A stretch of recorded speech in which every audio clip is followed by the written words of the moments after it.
உலகத்திலே வந்த எல்லா நபிமார்களிடம் காணப்பட்ட எல்லா விதமான பிளஸ் பாயிண்ட்ஸ் அத்தனையும் ஒரு இடத்துல கொண்டு போய் வச்சா அது ரசூலுல்லாஹ்.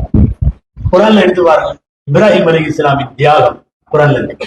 மூசா அலைஹிஸ்ஸலாத்தின் துணிவு குர்ஆன்ல இருக்கு. அய்யூப் அலைஹிஸ்ஸலாமின் பொறுமை, சகிப்புத்தன்மை குர்ஆன்ல இருக்கு. தாவூத் அலைஹிஸ்ஸலாமினுடைய ஆன்மீகம் குர்ஆன்ல இருக்கு. சுலைமான் அலைஹிஸ்ஸலாமினுடைய ஆட்சி குர்ஆன்ல இருக்கு. எல்லா நபிமார்களுக்கும் எதுவெல்லாம் சிறப்பு தன்மையோ அத்தனையும் ஒன்னா கூட்டி எடுத்து முகமது ரசூலுல்லாஹ்விடம் அல்லாஹ் போட்டு விட்டார்.